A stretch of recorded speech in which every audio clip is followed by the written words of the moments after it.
कुछ दिन पहले विजय मल्ल्या राज शमानी के पॉडकास्ट पर आए और उन्होंने अपना साइड रखा कि उन्होंने सारा पैसा चुका दिया है, पर क्या वो 100% सच था? इस वीडियो में हम ये जानेंगे कि विजय मल्ल्या ने कैसे किंगफिशर कंपनी के थ्रू लगभग 9,000 करोड़ का स्कैम किया।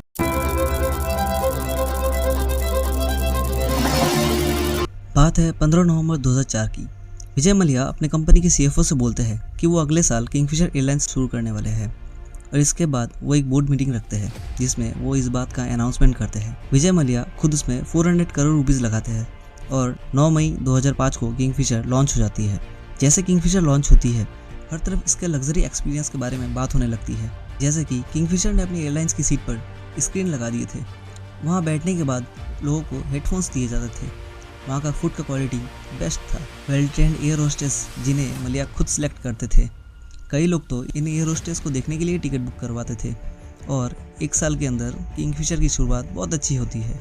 अब इसके बाद Vijay Mallya international flights start करना चाहते थे, पर सिविल एविएशन के गाइडलाइन के हिसाब से एयरलाइंस को कम से कम 5 साल तक डोमेस्टिक फ़्लाइट्स चलानी होगी। उस समय डेक्कन एयर के नाम से एक एयरलाइंस थी जिसको 5 साल हो चुके थे और एयर डेक्कन का मोटिव था कि चीप प्राइस में लोगों को अपने डेस्टिनेशन पर पहुंचाना। इसकी वजह से बाकी सारे एयरलाइंस भी परेशान हो चुके थे।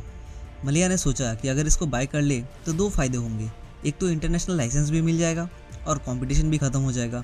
मल्ल्या 2007 में इसको खरीद लेते हैं और इसका नाम चेंज करके किंगफिशर रेड कर देते हैं और इसमें फैसिलिटीज़ को बढ़ा दिया जाता है। विजय मल्ल्या का कहना था कि अगर हम चीप प्राइस में भी टिकट दे रहे हैं तो भी चलेगा, पर फिर भी हम फैसिलिटीज़ में कोई कॉम्प्रोमाइज़ नहीं करेंगे। पर कुछ समय बाद इसके पैसे भी बढ़ा दिए गए। विजय मल्ल्या ये समझ नहीं पाए कि इंडिया में लोगों को कम प्राइस में ट्रैवल करना है, चाहे आप फैसिलिटीज़ कम रखो या ज़्यादा। पब्लिक कम होने की वजह से किंगफिशर का जो रनिंग कॉस्ट है वो बहुत ज़्यादा हो गई। 2008 में किंगफिशर को बिजनेस एक्सटेंशन की प्रॉब्लम आती है, इसलिए वो बैंक से लोन लेना स्टार्ट करती है और बेंगलोर से लंदन तक पहली फ़्लाइट भी स्टार्ट करती है। और सेम ईयर वो IPL की टीम, हम सबकी फेवरेट RCB को भी खरीदती है। पर असली प्रॉब्लम तब आती है जब ग्लोबल रिसेशन आ जाती है, ऑयल वगैरह के रेट बढ़ जाते हैं और लोगों के पास पैसों की कमी आ जाती है। इस समय सारे फ्लाइट कंपनी पैसे को सेव करने में लग जाते हैं, पर मल्ल्या इसका उल्टा करते हैं। जून 2009 में वो एक एरोप्लेन खरीदते हैं और फिर वापस अक्टूबर 2010 में प्लेन मंगवाते हैं। जून 2010 में वो वापस MP बन जाते हैं और इसके कुछ दिन बाद SBI से कंसोर्टियम बनाकर 1600 करोड़ का लोन लेता है और लोन लेने के बाद वो प्लेन खरीदना चालू कर देता है। वो बोइंग 777 भी खरीद लेता है। अगर हम इन लोन्स का एवरेज निकालें तो वो लगभग 7,000 करोड़ से ऊपर का लोन ले चुका था। किंगफिशर की कॉस्टिंग बढ़ रही थी, ऑयल प्राइस भी बढ़ रहे थे, पर प्रॉफिट कम हो रहा था। इसके वजह से वेंडर का पेमेंट नहीं दे पा रहा था और ऑयल कंपनीज ने भी इसे ऑयल देने से मना कर दिया। बेंगलोर और बाकी एयरपोर्ट वालों ने भी इन्होंने लैंडिंग करने के लिए एडवांस पेमेंट लेना स्टार्ट कर दिया। इसके साथ साथ कंपनी ने लोन का जो इंस्टॉलमेंट था वो भी देना बंद कर दिया और जितने भी वेंडर थे उनके बिल ड्यू करना स्टार्ट कर दिया, उनको फर्जी चेक देना स्टार्ट कर दिया, स्टाफ की सैलरी भी रोक दी थी। और अगर नुकसान की बात करें तो इन्होंने 2009 में लगभग 400 करोड़ का लॉस किया था। पर मल्ल्या ने प्लेन खरीदना बंद नहीं किया, उल्टा PR करवा कर कंपनी की वैल्यूएशंस को बढ़ाने की कोशिश की।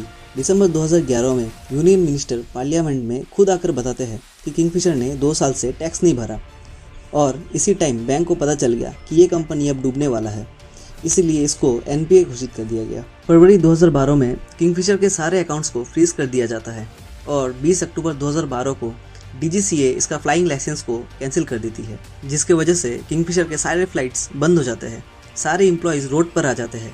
पर इधर विजय मल्ल्या बर्थडे पार्टी या फिर IPL में बड़े आराम से नजर आते थे। अब सारे बैंक 1 मार्च 2016 को एक जगह पर इकट्ठा होते हैं और DRT पहुंचते हैं और वहां जाकर कहते हैं कि विजय मल्ल्या अब भागने वाला है। सुप्रीम कोर्ट मामले की अर्जेंसी को समझते हैं और कोर्ट में इसकी हियरिंग 3 मार्च को रखता है और 2 मार्च 2016 को विजय मल्ल्या दिल्ली एयरपोर्ट पहुंचता है और जेट एयरवेज की फ्लाइट पकड़कर लंदन भाग जाता है। तो फ्रेंड्स, आपको क्या लगता है, विजय मल्ल्या एक चोर था या फिर एक फेल्ड बिजनेसमैन? हमें कमेंट्स में ज़रूर बताएं। अगर आपको वीडियो पसंद आया तो वीडियो को लाइक ज़रूर कर देना, अपने फ्रेंड लोग के साथ शेयर ज़रूर कर देना और हाँ, इस तरह के कंटेंट देखने के लिए चैनल को सब्सक्राइब ज़रूर कर देना। बने रहिए हमारे साथ, मिलते हैं अपने अगले वीडियो में, तब तक के लिए बाय।